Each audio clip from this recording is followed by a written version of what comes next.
What in the wide world of sports is going on here?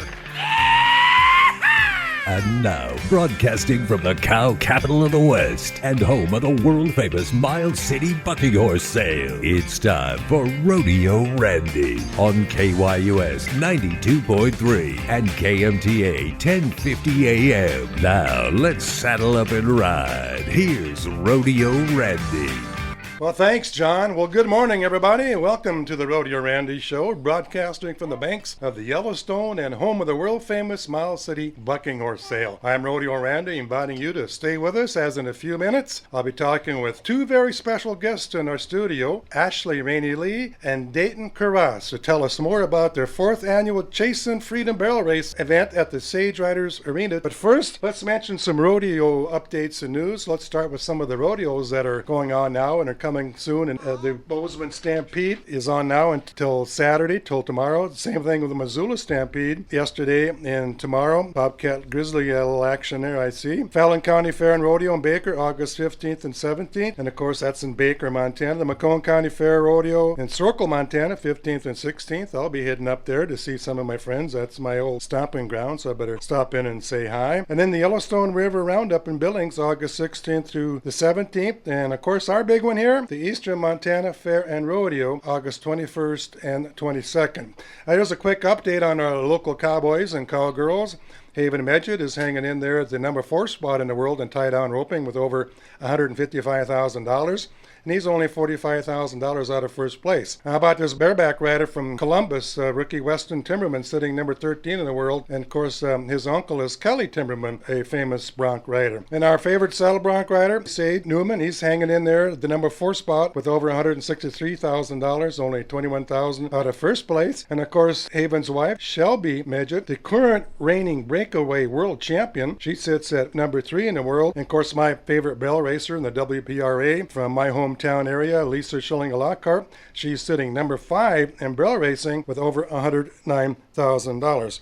Now, talking about barrel racing, I'd like to introduce my two special guests here, Rainey Lee and Daetyn Quiroz, owners of the Chasin Freedom Barrel Racing event that's being held tomorrow and Sunday at the Sage Riders Arena. Ladies, welcome to the show. Thank you for having us. And I see we have a little future barrel racer there, Ashley, 3-month-old Lily. Yes, Lily joined us today. It's a premiere on the radio. Yep, so if we hear some cooing or crying, that's Miss Lily. So anyway, let's tell us a little bit about what's happening at the barrel racing event tomorrow to Sage Riders Museum. But first, Ashley, how did this barrel racing event get started? Well, a few years ago, Miles City just had lost quite a few barrel races. Our producers moved on, stopped producing, and I was complaining to my mom, and my mom told me that, well, the only one who can change it is you, so if you want barrel races local, well, darn it, you better step up and do it. With a great outpour of support with the community, we jumped in head first, blind, but we did it, and we're still here today. Okay, now you started it 3 years ago, Yes. and this is the second year it's going to be at the Sage Riders Arena. So how did that come about? I became a member of the Sage Riders again a few years ago. I was a member throughout high school, but the Sage Riders offered us the arena at an extremely discounted rate, which then in turn lets us put the money back in the pot and give it back to our members, our riders, and donate back to our community. Okay, and then what is actually the Sage Riders? What is that? The Sage Riders is a private local club here in Miles City.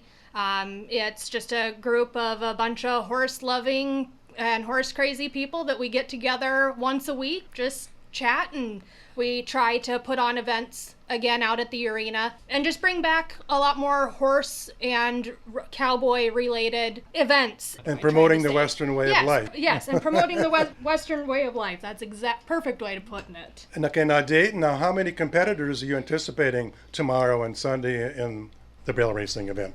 We are anticipating at least 75 to hopefully over 100 competitors. So that's going to be a big one. Yes. So now tell us a little bit about the divisions that you have, because I know you've a new event in there this year, right? Yes, so at our barrel race, we have the Open 4D. We also offer the 3D Senior. We offer the 3D Youth. And then we also have the PB division. But this year, we had a sponsor come forward and ask if we would be willing to hold pole bending as well. Actually, pole bending is one of my favorite events. I like pole bending.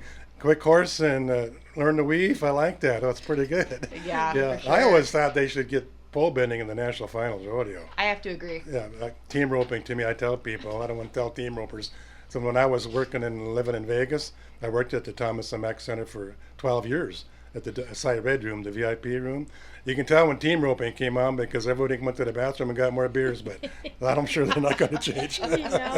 But what division do you have the most entries in? The most entries we get would be in our open 40 because that one, as the name states, anyone can enter it. The polls, how many think will be in there? You know, that's hard to say. We're really hoping for around 30 this year, Yes. as it being our first year, but we're hoping to grow that event also. And then starts tomorrow morning at what time? We start our time onlys at 7 o'clock in the morning, and the barrel race itself starts at 8:30 on the dot. And then everybody better be there, bright-eyed and bushy-tails, right? Exactly. Okay. It's supposed to be nice and cool, so there's no excuse to not be up. Yeah, with nice break in the weather. This is Yes. great. Huh? Yes. And then how about no admission for the spectators to come in? Correct. It's only for our competitors for entry fees, but if you want to come and watch, please feel free to come join us. We are more than happy to have spectators at our events.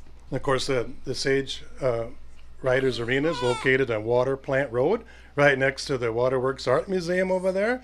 So I guess if they want to break in the action, the Waterworks has got a little auction coming on. You might want to go over there and see if they want to buy something from Dixie over there. She's in charge of that over there. So anyway, we got the 4th annual Chasin Freedom Barrel Racing tomorrow and Sunday. You have the open division, you got the 3D senior, and you got the poles this year. And then Ashley, how did you come up with the name, the Chasin Freedom Barrel Racing? So our first year, we were originally the Chasin cans because, we're barrel racers and we like to chase cans. Yeah. But our biggest sponsor was the VFW our first year, and our race is usually always in July. So I thought it was just fitting to be, we're chasing freedom.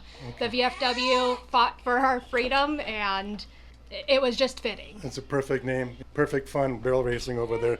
Since we're talking barrel racing, girls, I come across a couple of barrel racing quotes I found in Cowgirl magazine, great magazine by the way. Girls, do you agree with this? You train, you work hard, and you do your job as a barrel racer. You will win. That's absolutely true. 100%. And a great horse will change your life. A truly gifted one defines it.